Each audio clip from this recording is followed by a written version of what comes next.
nonton film ya sejarah Asia Afrika.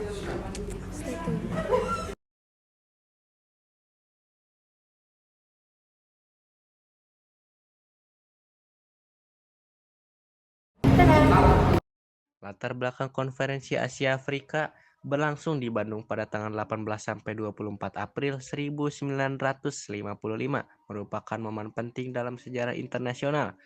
Bayangkan saja, hanya 10 setelah merdeka, Indonesia sudah bisa menjadi tuan rumah forum besar yang mempersatukan negara-negara dari Asia dan Afrika. Konferensi Asia Afrika Bandung 18-24 April 1955.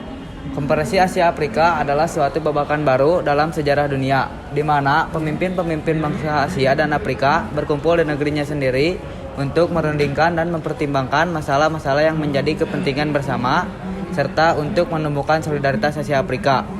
Konferensi ini dianggap sebagai konferensi internasional pertama bagi bangsa-bangsa kulit berwarna yang dihadiri oleh lebih dari setengah jumlah penduduk dunia, untuk menggerakkan apa yang dinamakan paksaan moral bangsa-bangsa demi kepentingan perdamaian. Konferensi Asia Afrika dilaksanakan di tengah-tengah berkecamuknya antagonis perang dingin antara blok barat dan blok timur. Konferensi Asia Afrika pun berlangsung dalam suasana pergolakan dunia yang disebabkan oleh masih adanya penjajahan terutama di belah bumi Asia dan Afrika, serta politik diskriminasi ras yang masih membayangi Afrika, terutama Afrika Selatan. Selain itu, Konferensi Asia Afrika dilaksanakan ketika bangsa-bangsa di dunia dilanda kekhawatiran akibat semakin dikembangkannya senjata pemusnah nuklir yang bisa menghancurkan umat manusia secara massal dan akan timbulnya Perang Dunia Ketiga. Di tengah-tengah situasi seperti itulah, bangsa Indonesia tampil memprakarsai diadakannya Konferensi Asia Afrika, di mana bangsa tersebut baru berusia 10 tahun merdeka. Jadi ini adalah rencana bundar untuk para peserta KAA sebagai kenang-kenangan. Jadi ini ada beberapa sidang komite. Yang pertama ada sidang komite politik, ekonomi, dan kebudayaan. Di sini saya akan menjelaskan sidang komite politik. Sidang komite dimulai pada hari kedua 19 April 1955 bertempat di Gedung Dwi Warna. Komite politik bersidang tanggal 20 sampai 24 April 1955, mempunyai agenda yang pertama, hak-hak asasi manusia dan hak menentukan nasib diri sendiri. Yang kedua, persoalan-persoalan rakyat yang masih dijajah. Dan yang ketiga, memajukan perdamaian dunia serta kerjasama internasional. Oke, jadi selanjutnya ada sidang komite ekonomi. Untuk yang pertama ada perkembangan kerjasama ekonomi. Yang kedua ada perkembangan kerjasama dalam memajukan perdagangan. Yang ketiga ada kerjasama dalam bidang-bidang lain. Dan yang keempat ada aspek-aspek organisasi. Yang terakhir di sini ada sidang komit kebudayaan. Komit kebudayaan bersidang pada tanggal 19 sampai 22 April 1955.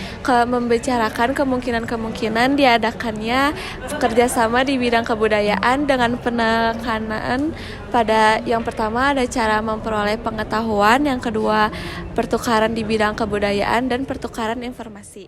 Jadi sebelum adanya konferensi, ada tragedi menuju konferensi, yaitu pesawat Kashmir Princess yang membawa 8 anggota delegasi Republik Rakyat Tiongkok, seorang petugas pemerintah Viet Minh, 2 orang reporter dari Polandia dan Australia, serta 8 orang awak pesawat jatuh di lautan sekitar Kepulauan Natuna.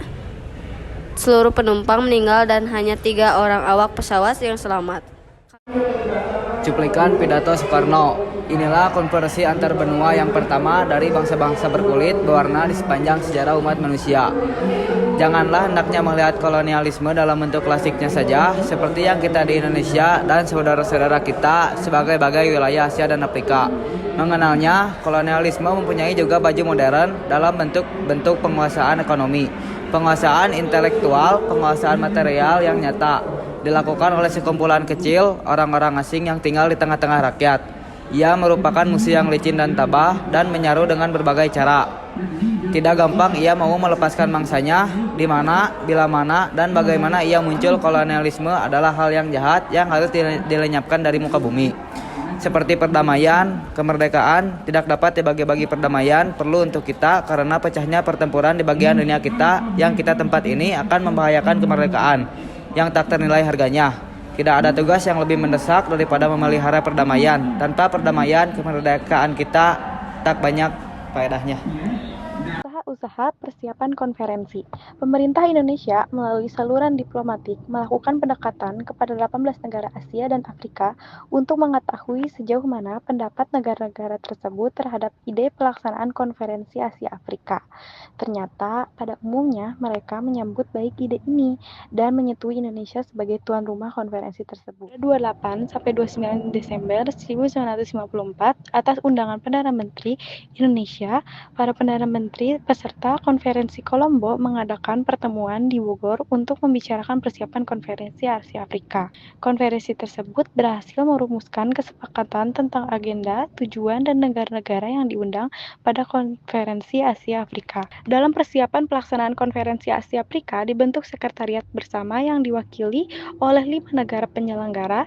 Indonesia diwakili oleh Sekretariat Jenderal Kementerian Luar Negeri Ruslan Abdul Ghani yang juga menjadi ketua badan itu, dan 4 negara lainnya diwakili oleh kepala-kepala perwakilan negara masing-masing di Jakarta. Pada Senin, 18 April 1955, sejak fajar menyingsing, telah tampak kesibukan di kota Bandung untuk menyambut pembukaan konferensi Asia Afrika. Sejak pukul 7 WIB, kedua tepi sepanjang jalan Asia Afrika dari mulai depan Hotel Preanger sampai dengan kantor pos penuh sesak oleh rakyat yang ingin menyambut dan menyaksikan para tamu dari berbagai negara. Konferensi Asia Afrika juga telah berhasil menumbuhkan semangat solidaritas di antara negara-negara Asia dan Afrika, baik dalam menghadapi masalah internasional maupun regional. Semangat Bandung dengan dasar silanya telah mengubah pandangan dunia tentang hubungan internasional. Bandung telah melahirkan dunia ketiga atau non-alignet. Semangat Bandung telah mengubah juga struktur Perserikatan Bangsa-Bangsa atau PBB. Forum PBB kini tidak lagi menjadi forum eksklusif Barat atau Timur saja. Nah guys, kan semua pasti tahu kan gedung ini? Ya, ini tuh adalah Gedung Merdeka yang terletak di Jalan Asia Afrika Bandung. Pada tahun 1895, gedung ini tuh cuma bangunan sederhana loh. Tetapi gedung ini tuh pernah dijadikan tempat perkumpulan anggota orang-orang Eropa, terutama Belanda, yang berdomisili di Bandung dan sekitarnya. Pada tahun 1921, bangunan ini tuh diberi nama sama dengan nama perkumpulan tersebut, yaitu Concordia. Dirombak menjadi gedung pertemuan atau super club yang paling lengkap, eksklusif, dan juga modern di Nusantara. Pada masa pendudukan Jepang, bangunan utama gedung ini diganti nama menjadi Daito Akaikan yang digunakan sebagai pusat kebudayaan.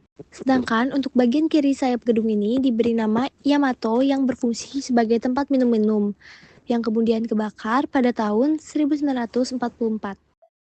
Setelah kemerdekaan Proklamasi Indonesia 17 Agustus 1945, gedung ini dijadikan markas pemuda Indonesia untuk menghadapi tentara Jepang dan selanjutnya menjadikan tempat kegiatan pemerintahan Kota Bandung.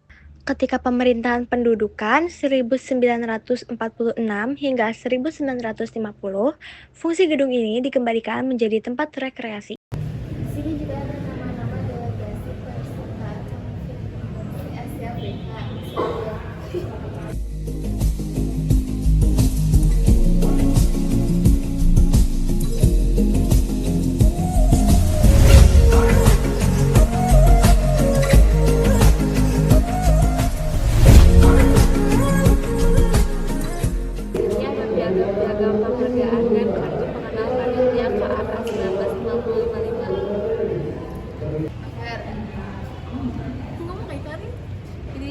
Guys, kita mau penutupan.